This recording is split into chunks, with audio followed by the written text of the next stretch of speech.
मस्साजोगचे सरपंच संतोष देशमुख यांचे बंधू धनंजय देशमुख हे आज टॉवरवरती चढून आंदोलन करणार आहेत। संतोष देशमुख हत्या प्रकरणामध्ये वाल्मिक कराडला आरोपी करावं आणि त्याच्यावरही मकोक्का लावण्यात यावा यासाठी धनंजय देशमुख हे आंदोलन करतायत।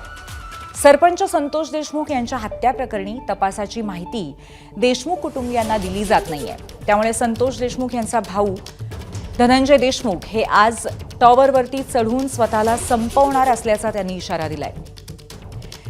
तसंच देशमुख आंदोलन करत असलेल्या टॉवरपाशी सध्या मोठा पोलीस बंदोबस्तही लावण्यात आलेला आहे।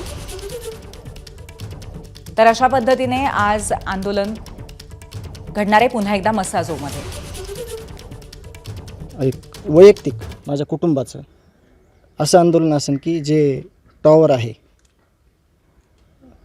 मोबाईल टॉवर त्यावर जाऊन मी स्वतःला संपून घेतो। त्याचं कारण असं आहे की हे जर आरोपी ह्याच्यातले सोडले तर उद्या हे पण माझा खून करतील, हे पण मला अशाच निर्घुण पद्धतीनं मग माझ्या कुटुंबात न्याय मागणारं कोणी नसेल आणि माझ्या भावाला पण वाटेल की चला आपला भाऊ स्वतः संपला। तर धनंजय देशमुखांच्या टॉवर आंदोलनाच्या आधी आता नेते मंडळी जमायला सुरुवात झालेली आहे। आनंदराज आंबेडकर मस्साजोग इथे देशमुखांच्या भेटीला पोहोचलेले आहेत। तसंच मनोज जरांगेही थोड्याच वेळात मस्साजोगला दाखल होणार आहेत। आपण पाहतोय ही दृश्य थेट मस्साजोगची आहेत आणि टॉवरवरती चढून आज आंदोलन करण्याचा इशारा दिलेला आहे धनंजय देशमुख म्हणजे संतोष देशमुख यांच्या बंधूंनी। आता सध्या नक्की काय परिस्थिती आहे जाणून घेऊया। आपले प्रतिनिधी गोविंद शेळके सध्या तिथे उपस्थित आहेत। गोविंद, 10च्या सुमारास आंदोलनाला सुरुवात होणार असं कळत होतं, परंतु आता नेते यायला सुरुवात झाली असं कळतंय। आपण अधिक माहिती द्या आम्हाला, सध्या कशी परिस्थिती आहे तिथे? पूर्वी रात्री वेळ सांगण्यात आली होती, मात्र आता आपण बघतोय की मनोज जरांगे पाटील हे जवळपास 11 ते 11:30च्या दरम्यान हे मस्साजोगमध्ये पोहोचतील।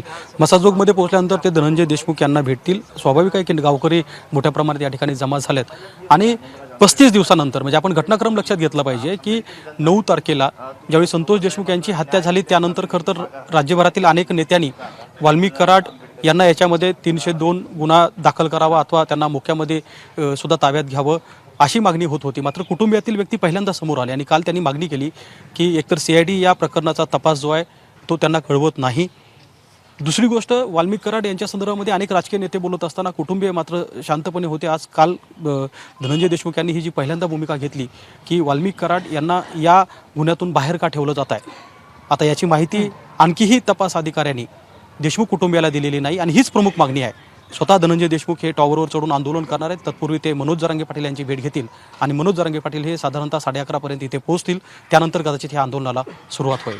पूर्वी धन्यवाद गोविंद, आपण दिलेल्या माहितीबद्दल। आम्ही अर्थातच आपल्याशी संपर्क साधत राहू। धन्यवाद। ABP माझा, उघडा डोळे बघा नीट।